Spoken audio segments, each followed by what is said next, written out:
Shalom saudaraku yang dikasihi dan diberkati Tuhan.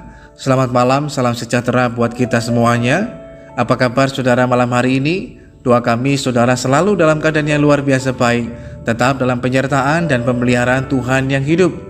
Puji Tuhan, jumpa lagi dengan saat teduh dan doa sebelum tidur malam hari ini. Saat teduh malam hari ini berjudul Jangan Suka Menyalahkan Orang Lain. Firman Tuhan dalam Kejadian pasal yang ketiga ayat yang ke-12 dan yang ke-13 mengatakan, manusia itu menjawab, perempuan yang kau tempatkan di sisiku, dialah yang memberi dari buah pohon itu kepadaku, maka ku makan. Kemudian berfirmanlah Tuhan Allah kepada perempuan itu, apakah yang telah kau perbuat ini? Jawab perempuan itu, ular itu yang memperdayakan aku, maka ku makan. Saudaraku yang dikasihi dan diberkati Tuhan, kita sering mendengar berita di media massa ataupun di media sosial tentang peristiwa-peristiwa yang terjadi dan menimpa negeri ini. Tetapi berita-berita itu tidak muncul sendirian. Biasanya sesuatu yang setia menemaninya adalah kambing hitam. Seperti ketika terjadi kecelakaan ataupun bencana, maka gerakan yang tercepat dan terlihat adalah langsung mencari kambing hitam, atau mulai menyalahkan orang lain, menyalahkan situasi, ataupun menyalahkan keadaan. Yang mengherankan, pejabat pun turut rajin mencari kambing hitam. Sepertinya langka melihat pejabat dengan gentle dan bertanggung jawab, kemudian meletakkan jabatannya kalau ada masalah yang berkaitan dengan jabatannya. Bahkan bukan hanya masalah tentang kecelakaan ataupun bencana saja, masalah kekalahan ataupun kegagalan pun sering tidak bisa dilepaskan dari kambing hitam. Supporter sebuah kesebelasan sepak bola biasanya sangat sulit untuk menerima dan mengakui kekalahan timnya. Mereka akan berkata, wasitnya berat sebelah, lapangannya jelek, lawannya curang, dan lain sebagainya. Bahkan lebih parah lagi, kambing hitam itu tidak hanya disebut tetapi juga akan disakiti. Peristiwa terjadi pemukulan wasit, perusakan kursi penonton, dan lain sebagainya.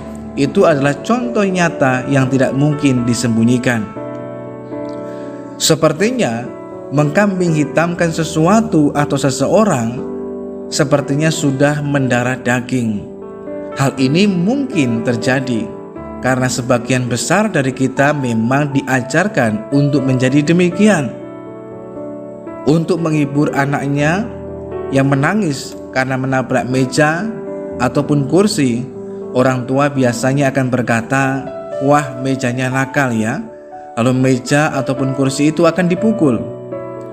Kalau anak itu tersandung, jatuh dan menangis, orang tua berkata, batu nakal, kamu menjadi tersandung nak.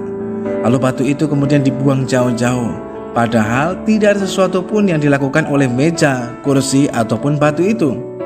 Hal tersebut disadari ataupun tidak akan direkam oleh si anak. Anak akan merasa tidak harus bertanggung jawab kalau telah melakukan kesalahan, kegagalan, ataupun sesuatu yang lain. Bahkan langsung segera mencari sesuatu untuk disalahkan. Semakin besar anak itu tidak hanya menyalahkan benda mati, tetapi kemudian akan mengarah kepada hal yang lebih jauh lagi, mulai menyalahkan orang lain. Di sisi lain, hal ini merupakan dampak dari dosa manusia. Adam dan Hawa merupakan contohnya. Setelah mereka jatuh ke dalam dosa, mereka berusaha untuk mencari pembenaran diri dengan cara menyalahkan pihak lain. Mereka berpikir bahwa dengan menyalahkan orang lain membuat mereka menjadi benar, padahal tidak demikian di hadapan Tuhan. Adam ketika ditanya oleh Tuhan, mengapa makan buah pengetahuan yang baik dan jahat, maka kemudian Adam menyalahkan kepada Hawa. Ketika Hawa pun ditanya oleh Tuhan, Hawa menyalahkan kepada si ular. Inilah yang menunjukkan bahwa akibat dosa, manusia tidak mau mengambil tanggung jawab atas segala sesuatu yang menimpa dalam dirinya, tapi lebih cenderung untuk mudah menyalahkan orang lain. Bagaimana dengan kehidupan kita malam hari ini? Apakah dalam hidup ini kita suka menyalahkan sesuatu ataupun orang lain atas semua hal yang terjadi dalam kehidupan kita?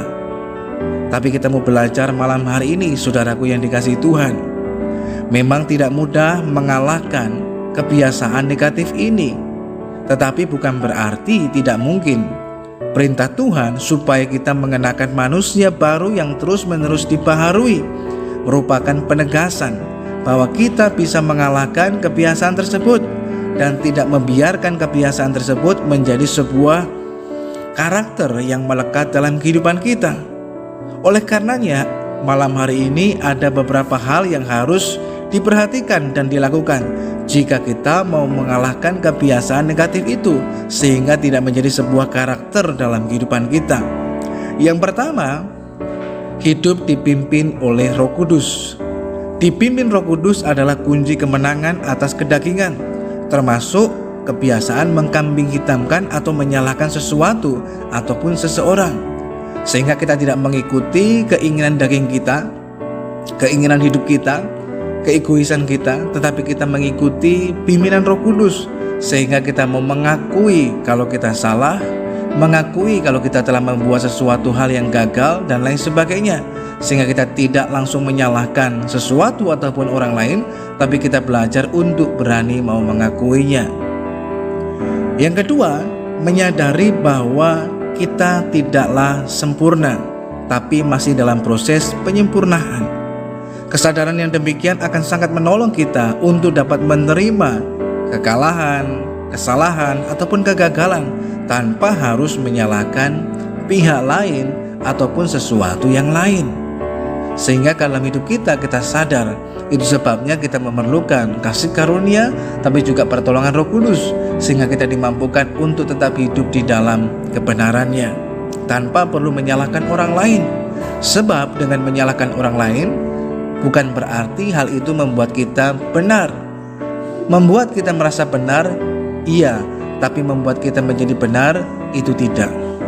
Yang ketiga, menyadari bahwa Tuhan mengizinkan peristiwa itu terjadi agar kita belajar sesuatu. Hal inilah yang membuat seseorang tetap teguh dan tidak mudah menyalahkan sesama. Sehingga bila sesuatu terjadi, maka yang dilakukannya adalah mengintrospeksi diri, untuk mengevaluasi diri dan memperbaiki diri untuk menjadi pribadi yang jauh lebih baik lagi, makin dibaharui, makin diubahkan di dalam Kristus Yesus Tuhan. Yang keempat, belajarlah untuk mau bertanggung jawab dengan kehidupan setiap kita. Setiap kita harus bertanggung jawab dengan hidup kita sendiri. Kita tidak bisa melimpahkan tanggung jawab hidup kita kepada orang lain atau kepada sesuatu yang lain. Sehingga bila dalam kehidupan kita mengalami kekalahan, kesalahan, kegagalan, ketidakbahagiaan, ketidaksuksesan dan lain sebagainya, kita belajar untuk mau bertanggung jawab, bukan kemudian dengan menyalahkan sesuatu hal yang lainnya, tetapi dengan belajar bertanggung jawab. Itu merupakan tanggung jawab setiap kita, maka kita akan mengerti kebenaran hal ini. Oleh karenanya, saudaraku yang dikasihi dan diberkati Tuhan, maka kita perlu belajar dalam hidup ini, jangan suka menyalahkan sesuatu yang lain ataupun bahkan orang lain bila sesuatu terjadi dalam hidup kita.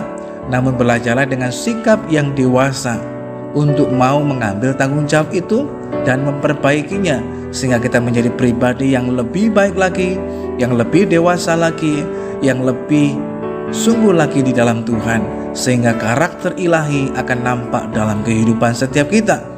Kebiasaan itu mulai hilang dan digantikan dengan kebiasaan baru untuk mau bertanggung jawab dan mau belajar untuk berani mengakui kesalahan yang ada.